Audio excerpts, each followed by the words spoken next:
앞으로 이제 9주가 남았는데요. 이번 주를 빼고 그 시간 내내 동의합니다. 그래서 여러분들 항상 이건 숙지를 하시게 되기를 바라고, 언제까지 이걸 올려줄지는 모르겠습니다. 근데 내용이 이번 조장 훈련은 많은 내용이 아니에요. 딱 한 가지만 할 거예요. 예수 부활을 전할 수 있는 준비 그리고 훈련. 그게 이번 겨울 수련의 조장 훈련의 전부예요. 그러면은 그 말은 무슨 말입니까? 오늘부터 당장에 저와 여러분들은 나가서 뭐 하라? 전파하시게 되길 바랍니다. 하시기 바랍니다. 내가 말을 잘하고 다 알아서 되는 거 아니에요. 어떤 경우는 그래요. 교회 가자 이 한마디로 교회인 경우도 많고 그래요. 하나님은 하실 겁니다. 그래서 복음은 뭐라고요? 복음은 언제나 사망에 있는 자가 다시 사는 부활이 복음이라는 것을 잊어버리지 마시게 되길 바랍니다. 그러면 저와 여러분은 사망에서 다시 산 자들, 복 있는 자들이라는 사실이에요. 이게 복이야. 사단은 거짓말합니다. 네가 잘 되고 성공해서 요셉처럼 다윗처럼 왕이 되어서 하나님의 영광을 드러내는 게 복이야. 그게 하나님의 능력이고 하나님 주신 응답이야. 이렇게 거짓말할 겁니다. 일견 맞는 것 같습니다. 그러면 어디로 가라고요? 예수님에게 가야 돼요. 예수님이 이 땅에서 무엇으로 오셨어요? 종으로 오셨고 종으로 계시다가 종으로 죽었어요. 그 예수님보다 저와 여러분이 결코 낫지 못할 거라고 그랬어요. 선생을 이와 같이 대접했거늘 하물며 너희일까 보랴 그랬어요. 그래서 교회가 부의 복음, 해결의 복음을 말할 때는 그 예수를 이름으로 말했어도 예수를 떠나 있다라는 사실이에요. 오늘날 대한민국 교회가 기독교가 아니라 개독교가 된 이유가 거기에 있습니다. 목사가 아니라 먹사가 된 이유가 저는 거기에 있다고 봅니다. 가난한 자들과 함께하고 낮은 자들과 함께하고 그 삶이 그들의 앞에서 모범이 되는 삶이 아니고, 봐라 예수님에게 이렇게 잘 되지 않냐 그러면서 고급차 틀리고 기사 쓰고 다니고 비서 몇 명씩 두고 있고, 심지어는 뭐 술을 가까이 하기를 일반인보다 더 가까이 하고, 성적인 문제가 그걸 누림이라고 표현을 해서 아무렇지도 않게 살고, 주로 이제 어떤 그 한 사람이 리드한 단체는 다 그래요. 기독교 안에서 기독교라는 그 이름을 쓰는데 한 사람이 리드하는 뭐 신천지 이런 거 있잖아요. 그런 게 예외 없이 다 그래요. 그런데 왜 그게 됩니까? 그게 이제 젖어 있기 때문에 자기들의 교주거든요. 그가 하는 말이 하나님이 하는 말보다 더 옳단 말이야. 그러니까 성경을 그 눈으로만 보는 거예요. 그러니까 성경적이지. 그게 무서운 거예요. 그 눈으로만 성경을 보게 했기 때문에 그래서 성경적이야. 자기는 절대 성경적이야. 확신합니다. 확신이 아니라 맹신이죠, 실은요. 딱 한 가지만 보면 됩니다. 타인의 믿음과 타 교단의 믿음을 인정하고 존중하느냐 하지 않느냐. 겉으로 말고 실질적으로 그거 하나 보면 다 알 수 있어요. 그거 하나가 실은 가장 쉬운 구별법이에요. 그런데 이게 들려요, 안 들려요? 안 들려요. 우매한 저들을 구원해야 된다고 말을 하지. 그래서 저와 여러분들은요, 이제 우리에게 주어진 복은 사망에서 생명으로 옮겨온 것이라는 거. 그래서 그 복을 받은 초대교회 성도들이, 사도들이, 그리고 중직자들이 모든 걸 다 잃더라도 그 잃는 것을 감수하고 믿음의 길을 갔어요. 그래서 초대교회는 숨어서 지냈어요. 313년 공인될 때까지 지하에 숨어 있었어요. 드러낼 수가 없어요. 드러내는 순간 신분 박탈당하죠. 여러분, 신분 박탈당하면 어떻게 되는지 아세요? 그럼 그 물건이야, 짐승이야. 잡아가도 아무 상관이 없어요. 남자들은 종이 돼요. 여자들은 종이 돼요. 여자들은 종이 되면 어떻게 됩니까? 그 말로 표현을 할 수가 없어요. 그래서 내 몸을 내가 지킬 수가 없어. 왜? 내 물건이니까. 주인이 마음대로 하는 거예요. 그러니까 팔아도 되고 빌려줘도 되고 거절을 못해요. 얼마나 처참합니까?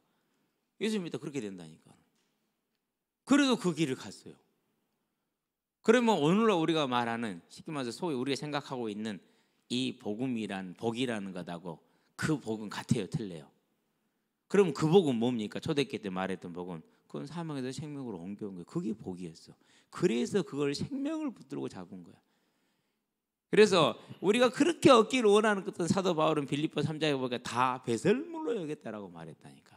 이제 저와 여러분들은 무엇이 하나님이 우리에게 주기를 원했는가를 정확하게 알고 그것을 굳건하게 잡는 저와 여러분 되기 바랍니다. 그래서 복음은 뭐라고요? 사망에서 생명으로 옮기는 부활이 복음이다. 우리는 그 복을 받은 자들이다. 이 자부심을 분명히 갖게 되길 바랍니다. 첫 번째가 출발이 뭡니까? 모두가 죄인이다. 죄인이 뭡니까? 피조물이 창조주 여호와를 하나님으로 믿지 않고 감사와 영광을 돌리지 않는 것이 죄예요. 그래서 창세기 2장 17절 선악을 알게 한 다음에 열매를 먹지 말라. 무슨 말입니까? 피조물이 창조주 되려고 하지 말라는 겁니다. 야고보서 4장 11절 12절 뭐라고 말합니까? 남을 판단하는 너는 누구냐? 선악을 알게 안다는 너는 누구냐? 네가 남을 판단하고 비판하고 정죄를 하면은 너는 율법의 준행자, 법을 지키는 자가 아니라 입법자가 되느니라. 입법자는 오직 한 분, 여호와 하나님 한 분뿐이시니라. 그래서 사단이 지금도 교회를 속이는 방법이 뭡니까? 입법자가 되게 하는 거예요. 너는 복음 모르잖아. 너 교회 복음 없잖아. 넌 복음 못 깨달았잖아. 입법자예요 그게. 그런데 그것을 입법자라 생각을 해야 안 해요. 사단한테 속으면 몰라요. 그럼 그 속이는 자가 있을 거 아니에요. 그럼 속이는 자에게 얼마나 큰 권세와 영광을 주겠어요. 능력을 주겠어요. 그래야 속일 수 있으니까. 그죠? 그래서 죄는 뭐냐? 죄는 피조물이 하나님을 하나님으로 믿지 않고 섬기지 않고 감사하지 않고 내가 하나님이 되는 것. 저와 여러분은 절대 그 죄에 빠지지 않게 되기를 바랍니다. 그래서 그걸로 보면은 첫 번째, 자 우리 엄마 아빠 봐봐요. 하나님을 하나님으로 섬겨요? 감사해요? 믿어요? 안 믿어요? 안 믿잖아요. 그러면 엄마 아빠가 뭐 하고 있는 거예요? 그럼 죄인인 거야. 죄인이면 누구 소속이에요? 사단의 소속이에요. 하나님의 징계 아래에 있어요? 사단의 도둑질 아래에 있어요? 어떻게 되겠어요? 네. 그럼 우리 형제들간들을 봐봐요. 그렇지 않아요. 그럼 어떻게 됩니까? 저는 이제 불신자 가정에서 자랐고 불신자 가정에 돌아왔고 형제들도 불신자로 있다 돌아왔잖아요. 그러니까 이걸 정확하게 볼 수가 있어요. 특징이 뭐냐? 절대 감사가 없어요. 내가 손해본 것만, 손해본 것도 실은 아닌데 그것만 눈에 들어오고 크지 내가 받은 것은 감사가 없는 거예요. 대부분이 그래요. 사단의 특징이 그래요. 내가 양보한 1mm짜리는 엄청 큰데 내가 양보받은 트럭은 덤프트럭 25톤짜리 그런 것은요 눈에 보이지도 않아요. 그게 하나님을 떠나 있으면은 감사가 없으면은 내가 하나님이 돼 있으면은 그렇게 인생이 그렇게 되는 겁니다. 그래서 우리가 그렇기 때문에 이제 가정에서 문제가 많아졌고요. 부부간에 싸우죠, 형제간에 싸우죠, 주변 사람들하고 맨날 싸우죠, 친구들하고 맨날 싸우죠. 왜? 그게 안 보이니까 맨날 싸우는 거예요. 네. 그게 불신자의 삶이에요. 그럼 이제 여기 있는 우리 가정에 손자 있는 친구들은 여러분의 가정을 놓고 정말로 영적인 전쟁을 들어가시게 되길 바랍니다. 이미 승리한 전쟁입니다. 언제 그 승리를 가져오느냐는 하나님의 손에 있습니다. 염려하지 말고 조바심하지 말 때 절대 나태하지 말게 되길 바랍니다. 모두가 죄인이다. 그럼 내 친구들 봐봐요. 다 죄인이잖아요. 그럼 뭐 해야 됩니까? 지금부터 기도 시작해야 돼요. 여러분 반에 있는 친구들 이름 하나하나 적어놓고 기도 시작하세요. 그게 얼마나 복 있는 거 얼마나 지혜 있는 사람인지 압니까? 뭐 저번에 한번 얘기했잖아요. 탤런트 뭐 이성미 씨요, 그 코미디언. 그분이 자기 명단에 100명을 적었대잖아요. 예? 몇 명? 200명을 적었대잖아요. 그럼 전부 다 연예인들일 거 아니에요. 그렇죠? 거기 뭐 조혜련 씨, 조혜련 씨도 거기 7번에 있었다니. 7번 방. 저는 이성미 씨를 보면서요. 무슨 저는 한 번도 개인적으로 만나보거나 그런 건 없어요. 텔레비로 코미디를 한두 번 봤지. 그걸 보면서 저분 정말 지혜 있는 분이다. 너무 복 있는 사람이다. 그 200명을 적어놓고 매일 기도하는 거예요. 여러분 전도 명단에 있으십니까? 없잖아요. 없어요. 우리는 안 해요. 근데 그분은 한 거예요. 그러면은 육신적으로 볼 때 그분이 그걸 하는 게 더 쉽겠어요? 우리가 하는 게 쉽겠어요? 육신적으로 그 사람 잘 나가는 사람이잖아요. 전국적인 인지도가 있는 사람이잖아요. 그분이 더 어려워요. 우리가 더 쉬워요. 근데 우리가 더 안 하잖아요. 뭐 하는 거요? 악하고 게으른 종이. 저와 여러분 악하고 게으른 종 되지 않게 되길 바랍니다. 그 열매 중에 하나가 조혜련 씨 가정이잖아요. 그래서 그 골수 우상 숭배하던 집안이 돌아와서 저보다 더해 성경을 몇십 번을 썼다나 읽는 게 아니고 쓴 거예요. 물론 그런 형태가 누구는 낫고 누구는 못하다가 설명하기 좀 그렇지만은 그래도 그분이 그 성경을 쓰고 하나님을 바라보는 그 마음이 느껴지지 않습니까? 그 사랑이. 그러려면 핸드폰 보는 시간이 있어요, 없어요? 없어요. 돌아다닐 시간이요? 없어요. 식사 약속 같은 거 못 잡아요. 왜요? 시간이 그렇게 절대로 안 나요. 할 수가 없어요. 그래서요, 저와 여러분들이 뭘 보는 것입니까? 이제 내 주변에 있는 이 불신자들을 향해서 저와 여러분이 전도자의 자세를 갖추시게 되길 바랍니다. 그래야 돼요. 그러려면은요, 진짜 하나님의 능력 가운데로 들어가야 됩니다. 자, 그래서 지난주에 봤던 모두가 죄인을 정리를 한번 해봤습니다. 자, 그러면 죄인의 삶은 고난의 삶입니다. 창세기 3장 16절 19절 하나님이 고난을 짐을 지워줬어요.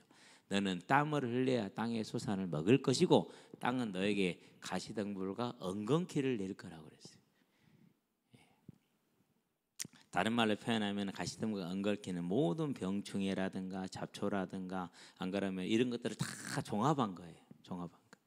제가 올해 대파를 심었잖아요. 대파를 심었는데 풀매기가 싫으니까 좋게 심은 거예요. 대파가 자라가지고 풀을 압살하라고. 그때는 지나가는 농사꾼 프로 농사꾼 할머니가 보시더니는 풀을 어떻게 멜라고 그렇게 심어놨어? 대파가 자라서 풀을 못 나오게 하려고. 저한테 뭐라 그러냐? 택도 없는 소리. 저건 이제 겨울에 났으니까 봄 되면 죽을 거잖아요. 그러니까 놔둬도 되고요. 봄에 풀을 날 때 대파는 자랐으니까 이제 괜찮을 거고요. 그랬거든요. 근데 안 된대. 왜 그렇습니까? 그게 아담의 타락으로 말미암아서 주어진 고난의 삶이에요. 그래가지고 위에 밭에 작년에 올해 책상에 앉아있느라고 아무것도 못했잖아요. 그냥 옥수수 심어놓고 옥수수도 정말 열심히 심긴 했거든요. 그러고는 옥수수를 많이 심었으니까 옥수수가 높이 자라면은 풀을 이길 거라 생각을 했거든요. 천천만만의 말씀. 풀이 더 먼저 자라버려. 옥수수 자라기 전에 먼저 자라버려. 그래갖고 옥수수 덮어버려. 그나마 이제 남은 옥수수 걷어서 다 모아놨거든요. 나가 못 먹는 건 씨하고 안 그러면 닭 주려고. 누군가 홀랑 버려버려서 자수하시게 되길 바랍니다. 그래가지고는 어디다 버려본지도 모르겠어. 저기 위에 갖다 버리면 내가 찾아서 쓸 것인데. 내년에 씨 겨우 사모님 준 거 밭에서 몇 개 따와서 겨우 지금 마련해놔서 그런 거 버릴 때는요, 목사님이 소중히 여기는 쓰레기이기 때문에 여러분은 쓰레기지만 저는 소중히 여기는 것이니까 막 버리지 마시고요. 밖에 내놓으시면은 제가 알아서 다시 정리하도록. 어쨌든 간에 이 고난이 왔어요. 로마서 1장입니다. 24절 32절 한번 볼까요? 우리 친구들 한번 봐야 됩니다. 로마서 1장에서 이제 24절부터는 뭐냐면은요, 하나님이 내버려둔 불신자들의 삶의 모습인데 이렇게 말합니다. 그러므로 하나님께서 그들을 마음의 정욕대로 더러움에 내버려 두사 그들의 몸을 서로 욕되게 하게 하셨으니 이는 그들이 하나님의 진리를 거짓 것으로 바꾸어 피조물을 조물주보다 더 경배하고 섬김이라 주는 곧 영원히 찬송할 이시로다. 아멘. 무슨 말입니까? 인권, 너의 결정권을 하나님보다 앞세웠어요. 너는 성소수자야. 원래 그래. 그러니까 너는 그 너의 삶을 살아.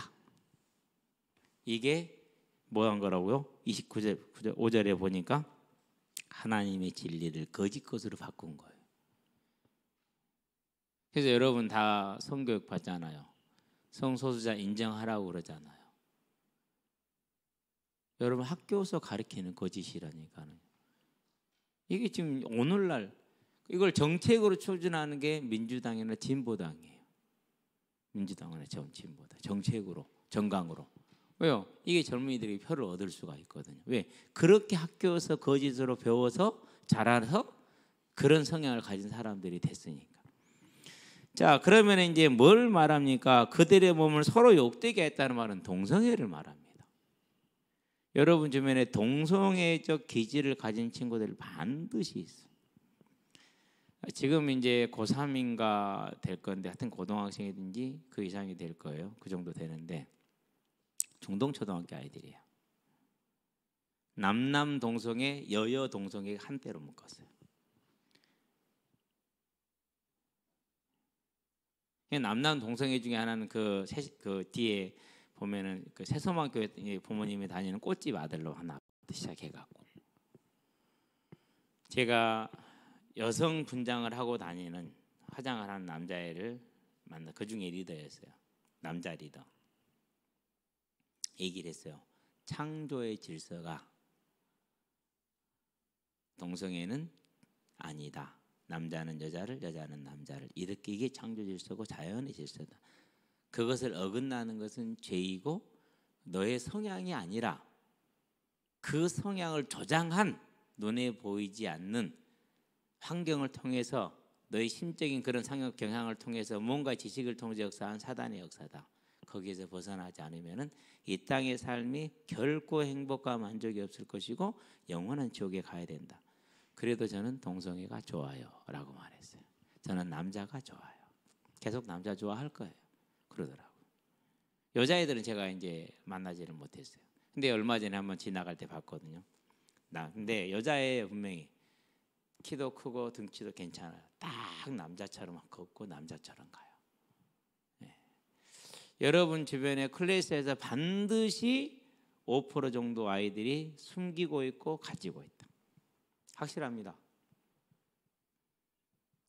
내가 볼 줄을 모르고 안 봐서 그렇고, 첫 번째, 두 번째 같이 어둠에 있어서 모르는 것뿐이에요. 복음 전해 보세요. 드러나요. 복음을 안 전해서 모르는 거예요. 저는 복음을 전하기 때문에 그런 게 드러나게 만들었던 거예요. 복음 전해야 돼요. 안 그러면 절대 몰라요. 그게 뭡니까? 하나님을 따른 고난의 삶이요. 그래서 홍모라는 그 연예인이 있잖아요. 고등학교 때 파트너가 몇 명이었다고요?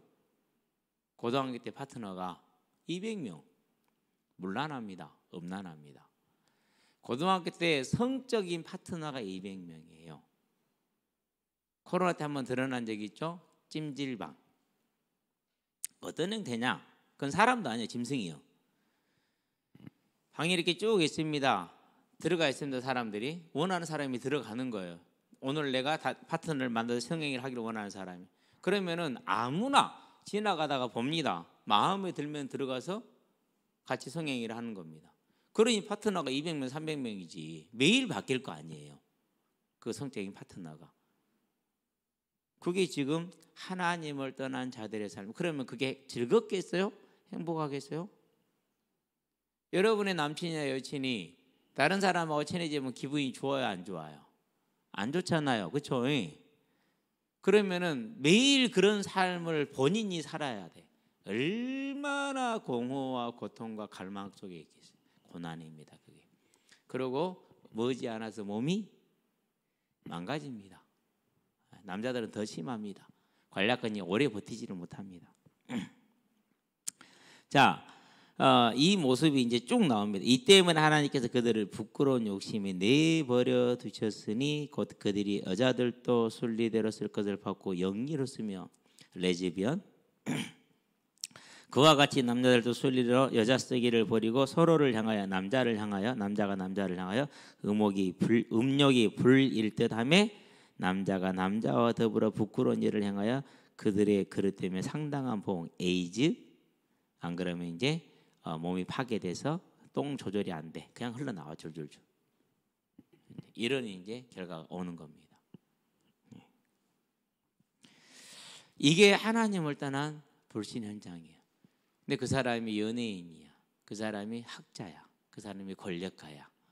그리고 여기에 뭐랍니까? 이제 너는 원래 정체성이 그래라고 해주는 거짓 선생들이 있어.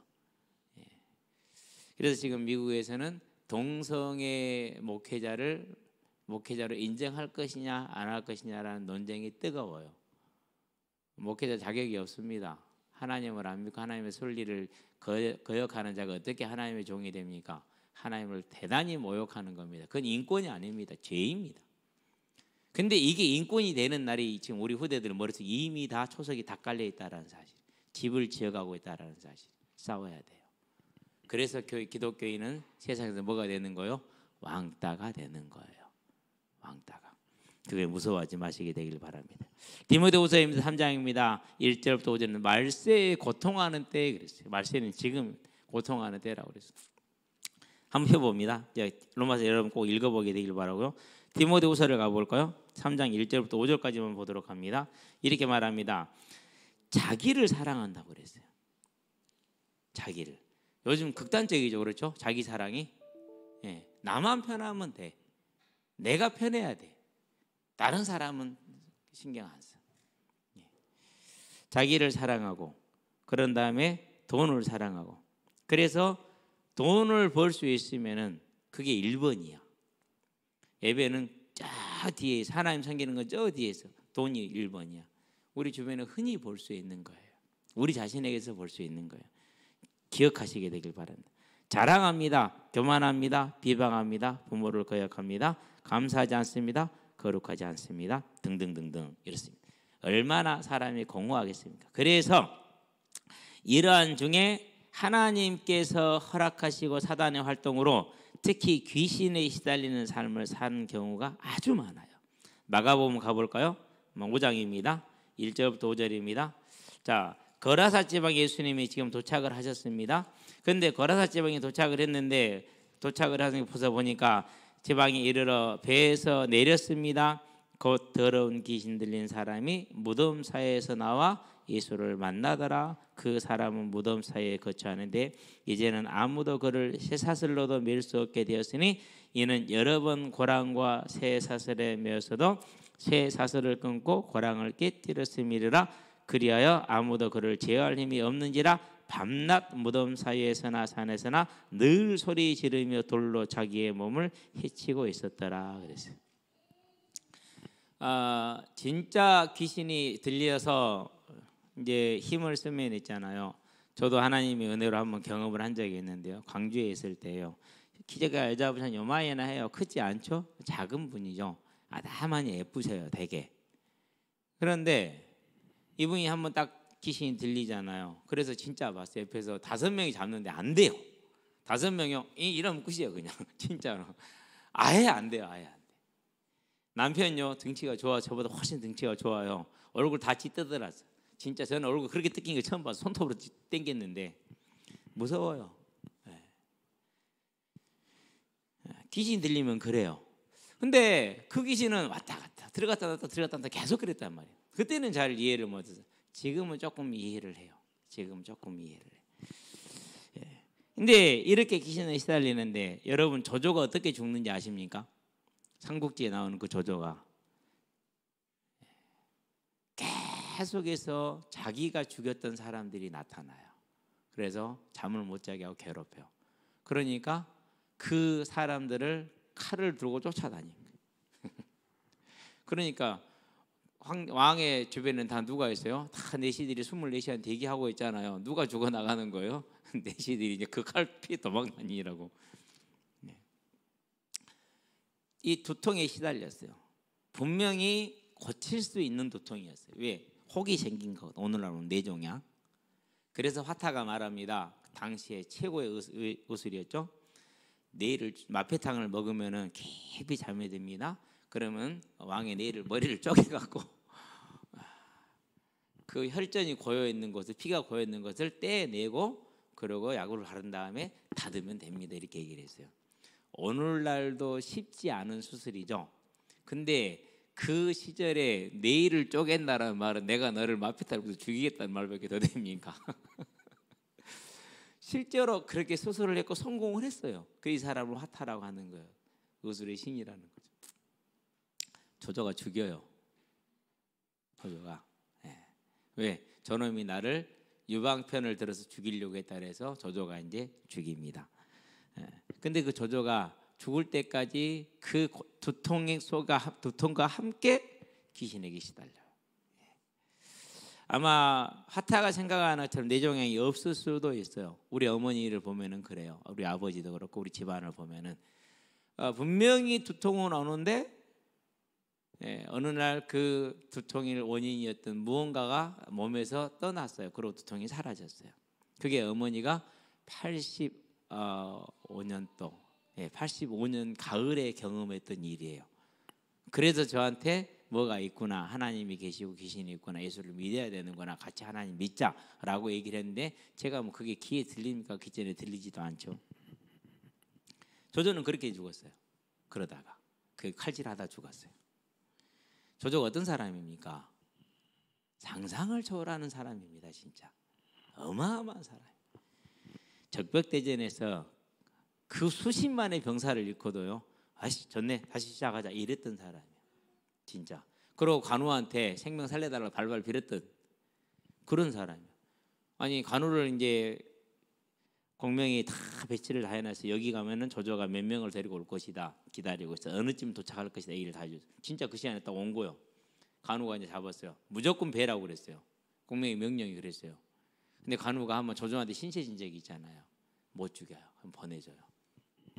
근데 조조가 그때 어떻게 하느냐, 관우한테 살려달라고 구걸을 해요.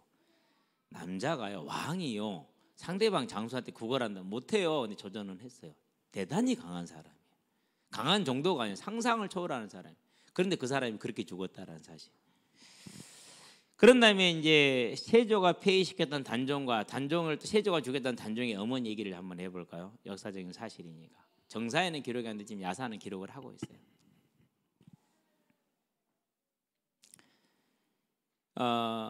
단종을 강원도로 이렇게 보내버리 입회를 시켜놓고 좀 잠시 얼마 안 있다가 사약을 보냅니다. 안 먹습니다. 그래서 군졸 하나가 화살줄을 풀어가지고 뒤에서 목을 걸어가지고 잡아 당깁니다. 창문 틀에 이제 목이 뒤가 걸렸잖아요. 이렇게 뒤에서 당기잖아요. 그렇게 해서 죽었어요.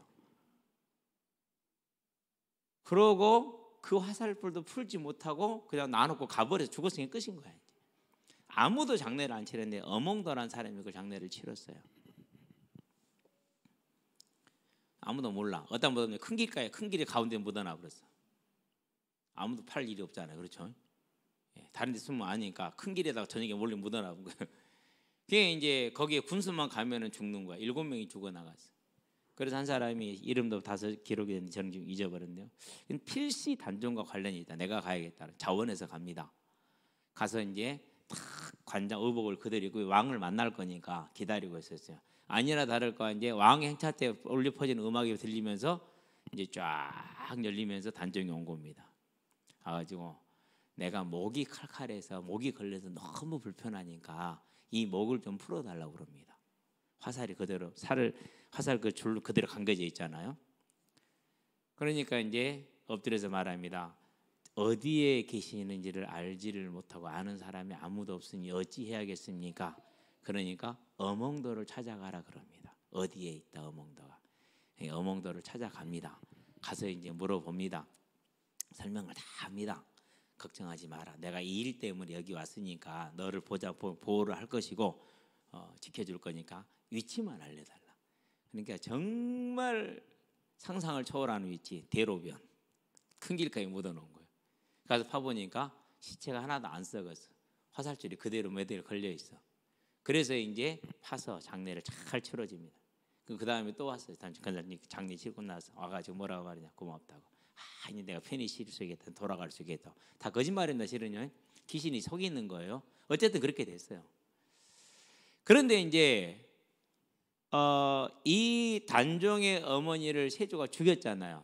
이 어머니가 또 이제 독살스럽게 나오는 거예요. 어머니를 가장한 귀신이 옵니다. 그래가지고 얼마나 저녁만 되면 곡소리가 나는 거예요. 여러분 저녁에 곡소리 나잖아요. 두려워서 사람이 살 수가 없어요. 그래서 세조가 말합니다. 전현이 그러니까 그 무덤을 파헤쳐 보라. 무덤을 파헤치러 가는 인부들이 무덤을 파지를 못해 무서워서. 어찌 해가지고 수십 번의 시도 끝에 겨우 이 무덤을 파서 관을 깨뜨리는데 도저히 관에 접근을 못하겠어. 냄새가 나고 불태웠는데 불이 안 타. 나무 던져놓고 기름 붓고 불질러면 되잖아요. 불이 안 타. 그래서 이제 이제 관을 끌어다 강에다 버려버립니다. 관에 동동동동 떠내려가지고. 그럴 때 이제 그 여자가 이제 꿈에 나옵니다. 그 단종이 어머니가 내가 너를 가만두지 않겠다 세자한테 침을 뱉습니다. 근데 그 침이 뭔지 아세요? 그대로 침 맞은 자리에 다음날 아침 일어나 보니까 이제 애기가 옴처럼 곪기 시작합니다. 실제로 그렇죠. 그래서 세자는 온 몸에 종기가 나가지고 그것을 치료하기 위해서 온 천하를 돌아다녔다. 그 맑은 걸 치료할 수 있는 걸 찾아서 실제로 그래요. 그러니까 이게 지금 왕이라 할지라도 최고의 영웅이라 할지라도 무엇에서 자유롭지가 않은 거예요? 이 귀신의 매인과 붙들림에서 자유로울 수가 없는 거예요. 그게 거의 모든 사람들의 예외 없는 우리가 모르고 있지만은 그런 모습들이에요. 그래서 환청 소리죠. 환감 느낌입니다. 환시 환감이 어느 정도에 되느냐? 귀신하고 성행위 한다고 생각하시면 돼요. 그 정도까지 가요. 귀신한테 겁탈도 당해요. 실제로. 여러분한테 이제 어린 친구들이 많긴 한데 얘기하기 좀 그런데 실제로 만나봤어요. 만나봤는데 겁탈도 당해요. 귀신이. 어떤 무속인은 1년에 딱 2차례 귀신이 저녁에 찾아와서 잠자리를 해줘요. 남편은 그렇게 뭐 하는 거예요? 손가락만 팔고 있어야 돼요. 아예 남편은 접근도 못하게 해요. 근데 그게 무속인이 하는 말이 재밌어요. 1년에 2번이면 된대요.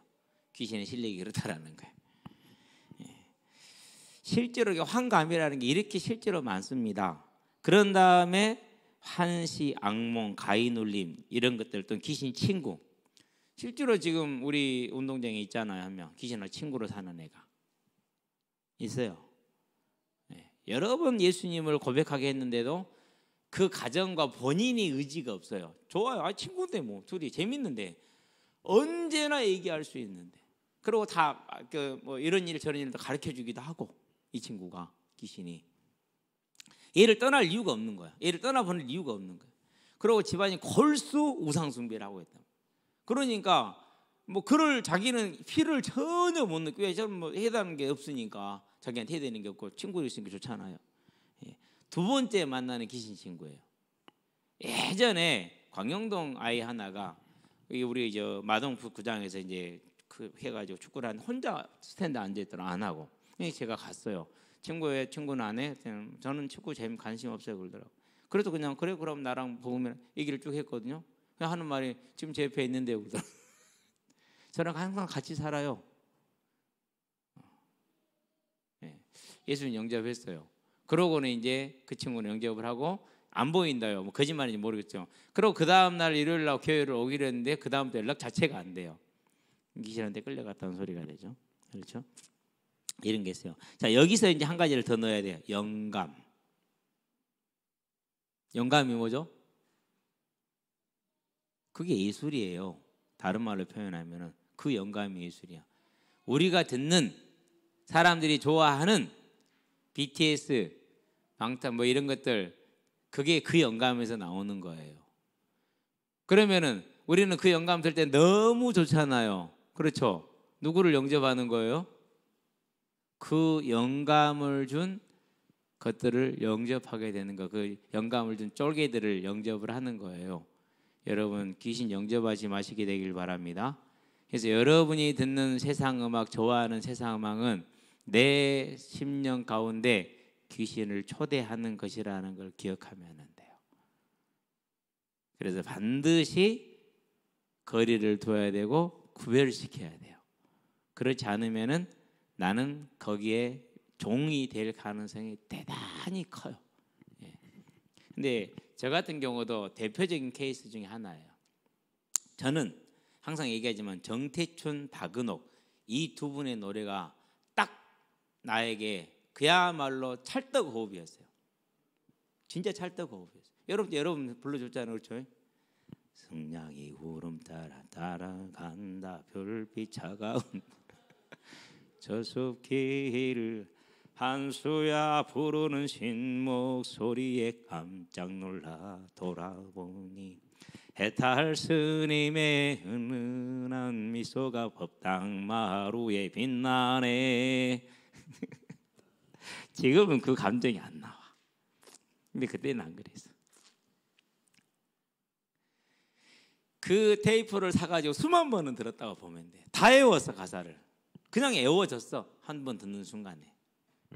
그래가지고 쉬는 시간이면은 공부를 하지 않은 시간이면 그 노래를 불렀어. 간다 간다 나는 간다 동랑물에 풀리 가다다며. 딱 그 모습 저는 알거든요. 시골을 자랐기 때문에 풀리 몇 개에 떠내려간지 이게 인생이야. 내 힘으로 어찌할 수 없어. 그냥 그래 물살에 떨려가는 풀리 같은 인생. 그게 이해가 되니까 가사가 그랬거든요. 그리고 예수님을 영접을 했네. 이제 오늘날 6개월 후에 갑자기 생각이 났어요. 내가 왜 이 노래를 안 부르고 있지? 그 다음부터 노래가 안 되는 거예요. 더 놀라운 것은 그 가사가 기억이 안 나. 지금까지도 기억이 안 나. 수만 번을 듣고 불렀기 때문에 가사 다 외웠거든요. 그걸 잊어버릴 수가 없어. 근데 그게 기억이 안 나. 누가 불렀다는 소리예요? 그건 내가 불렀다는 게 아니라는 소리예요. 그래서 노래방에 이런 데 가면은요, 저는 다른 노래는 못해요. 근데 이 노래만 불러요. 그러면 사람들 그래요. 정태추이보다 낫네 그래요. 위로하는 말이겠죠. 근데 딱 듣는 순간 저는 완전히 딱 쉽게 말해서 이제 매료가 됐어요. 그래가지고 친구한테 형석이 김형석이었어요. 그 집에 가서 들었는데 형석아 이 테이프 놔주라. 안 돼, 나 좋아하는 걸더라고. 알았어 씨. 그러고는 방이 얼굴 2만 원이잖아. 2만 원 그거 들고 가서요. 테이프요 4개인가 삽어요. 5천 원인가 했으니까. 그러고 들고 가서 그거 다 외웠다니까. 한 번 들으면 다 외워졌으니까. 그게 뭐예요? 영감이 곧 그거예요. 여러분의 눈과 귀를 구별하시기를 바랍니다. 그래서 눈에 할래 귀에 할래 그래요. 해야 됩니다. 안 그러면 어느 순간 또 나는 거기에 끌려가 버립니다. 그런 다음에 특별한 재능이 방금 얘기한 영감입니다. 사상 보시기 바랍니다. 철학 다 그렇습니다. 골로새 2장 8절에 말합니다. 그것은 하나님께로부터 온 것이 아니다. 세상의 초등학문 곧 사단으로부터 온 것이다. 종교, 대중적인 영향력 전부 다 그런 겁니다. 이게 우리가 볼 때는 화려해 보입니다. 이번에 조계종의 모 승려가 자살을 했죠. 자살이에요. 왜 자살이냐? 저는 잘 그분은 몰라요. 그래서 댓글을 봤어요. 댓글의 95%가 정치성, 불교를 타락시킨 중 잘 죽었다. 죽을 때 너만 죽지 왜 저를 태우냐. 이게 대부분의 댓글이었어요. 뭐 본명이 자성이라는 그런 것 같아요. 저는 그분 잘 모르게 평가는 못하는데요. 근데 모든 사람들이 네 고민 때문에 죽은 거 아니야 이렇게 얘기를 하더라고요. 그걸 뭐 열반이니 입적이니 그렇게 얘기하는 것은 가증스럽다라고 저는 잘 모르는데 대부분의 네티즌들이 그랬어요. 그분을 좀 아시는가 보죠. 종교가 원래 그렇습니다. 원래 그래요. 저는 지금도 기억나는 게 제가 불신자일 때 서울 조계사에서 폭력배들끼리 난투가 벌어졌어요. 전쟁이 일어났어요. 그 주지 스님을 누가 하냐에 따라서 양쪽 세력에서 이렇게 깡패들을 사온 거야. 그래가지고 전쟁을 치른 거야. 무소유, 해탈. 그런 거에 속는 거 보면 신기해. 다 이게 거기서 와서 그래. 아니 뭐 무소유면 싸울 게 뭐 있어요. 국가가 너희들은 뭐 세금하고 지원 안 해줘. 괜찮습니다. 우리는 그건 없어도 됩니다. 이래야 정상이지. 그 교리대로라면은. 근데 그렇게 하는 경우를 이제까지 단 한 번을 본 적이 없어요. 거짓말이라는 소리예요. 오히려 교회는 조용합니다. 세금 내세요. 예. 아무도 말하지 않습니다. 내려가면 내야지. 그게 맞다니까. 그게 뭡니까? 사단이 역사하는 모습들이. 고단의 삶의 모습이에요. 이런 죄인의 삶에 대한 주님의 한마디입니다. 그게 수고와 무거운 짐진 자들. 공부에 대한 짐, 친구에 대한 짐. 친구 짐 많죠? 크죠? 많을 겁니다. 진로에 대한 고민, 경제에 대한 어려움, 질병의 문제, 마음의 어려움들, 우울, 조울. 우울은 그래도 한쪽이요. 조울은 양쪽이라서 어디로 간지를 몰라. 조증이 올 때는 푹 깔아졌다가 우울증이 올 때는 깔아졌다가 조증이 오면 푹 튀다가 진짜 그런 애가 안 했어요. 하나라는 이 친구는 이름이었는데요. 갑자기 풀 주고 있어요. 분명 방금까지 와 이랬거든요. 갑자기 휙. 처음에 잘 이해를 못했어요. 나중에 얘기를 하더라고. 뭐 선생님, 조울이에요. 그러더라고. 지금은 조증이에요. 지금 우울증이에요. 놔두세요. 신경 안 써도 알아서 또 조증으로 갈 거예요.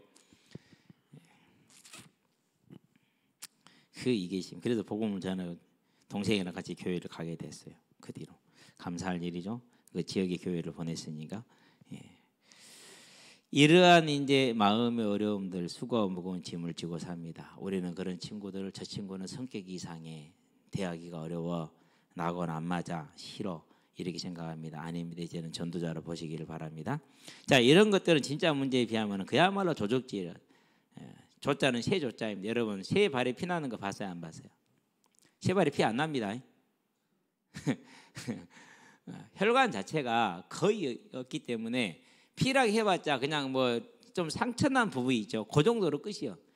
이게 피라는 게 없어요, 거의. 저는 이렇게 새도 많이 키우고 많이 잡고 병아리도 있고 닭도 있으니까 알잖아요, 그렇죠?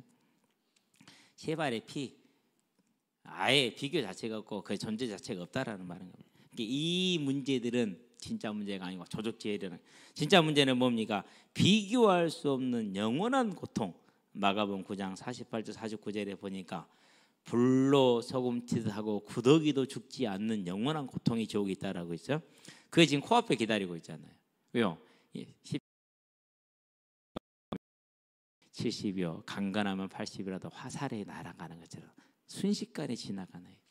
여러분처럼 저도 중학생 때 있었다니까 초등학생에 있었다니까요. 근데 지금 벌써 57, 내년에 58, 5학년 8반. 요즘 그럽니다. 한갑 다 돼가는 어른 앞에서 까불고 있네.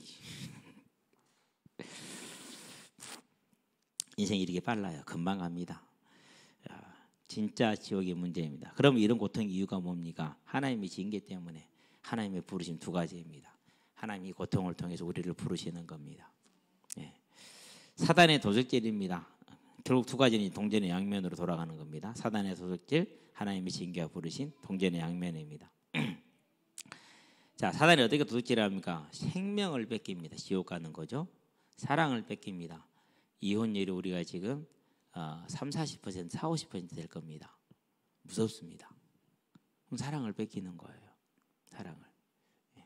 그럼 우리 또 중고등학생들 잘 알죠? 남친 사귀었어요, 여친 사귀었어요. 대부분이 어떻게 되죠? 금방금방 깨지죠. 예. 그럼 앞으로 그게 이제 어려서 그럴까요? 물론 어려서 그러는 경우가 대부분이긴 해요. 근데 앞으로는 커서 그럴 가능성도 커요. 저번에 우리 유태원 선생님이 간증을 한번 했죠.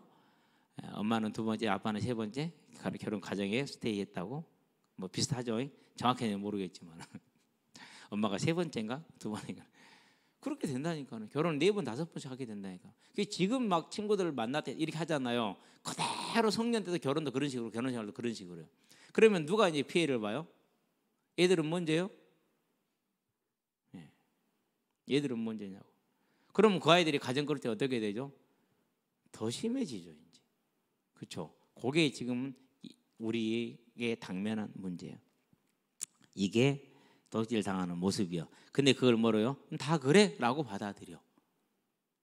받아들일 문제 안 그러면 그러면 안 되는 거예요. 그러면 안 되는 거지. 싸워야 됩니다. 진짜 싸워야 됩니다. 해결책은 하나밖에 없습니다. 그 사망에서 하나님의 징계와 부르심 속에서 하나님을 만나야 되는 겁니다. 그러면은 이 일을 할 수 있는 사람요, 대통령요 못합니다. 황제요, 황제도 못합니다. 재벌요, 재벌도 못합니다. 제사요, 능력 있는 사람입니다. 못합니다. 연예인같이. 안 그러면 아주 재능 있는 사람 많죠. 사람 대결할 수 없습니다. 오직 하나님이 택하시어 보내신 전도자, 저와 여러분만이 할 수 있습니다. 이 귀중한 일을 저와 여러분은 감당할 겁니다. 그런데 그 모습이 어떤 사람은 꼴통입니다. 세상이 말하는 반에서 꼴찌. 그 모습으로 부름을 받은 사람이 있어요. 어떤 사람은 반에서 1등으로 부름받은 사람이 있어요. 우리는 그래서 그걸 중요시 여기지 않습니다. 1등인지 꼴등인지를 중요시 하지 않습니다. 뭘 중요시 합니까? 이 일에 황제도 못하고 그리고 재벌도 못하고 제사도 못하고 그 누구도 못하는 이 일에 부름받았다는 그것 자체를 중요시 합니다. 저와 여러분의 여기에 영적인 자부심, 육적인 자부심이, 자긍심이 있게 되기를 바랍니다. 그게 저와 여러분입니다. 그래서 그걸 자긍심을 가지고 만나는 모든 이들에게 이 복음의 소식, 곧 부활의 소식을 전하는 여러분이 되기를, 그런 또 겨울 수련을 위한 조장 훈련 겨울 소리내가 되기를 주의 이름으로 축원드립니다. 기도합시다. 살아계신 아버지 하나님, 하나님, 이 세대가 이 세상에 만난 말세의 때에 고난당하는 모습, 하나님을 떠나서 하나님의 부르심 속에, 하나님의 징계 속에, 사단의 도주질 속에 있다라는 것을 우리가 보았으니 이제 이 고통 중에 영원한 멸망 앞에 있는 이들을 살리는 전도자의 사명을 여기에 있는 우리가 훌륭하게 감당하고 생명을 다해 감당하는 하나님의 일꾼들 될 수 있도록 주님께서 은혜를 더하여 주시기를 그리스도신 예수의 이름으로 기도합니다. 아멘.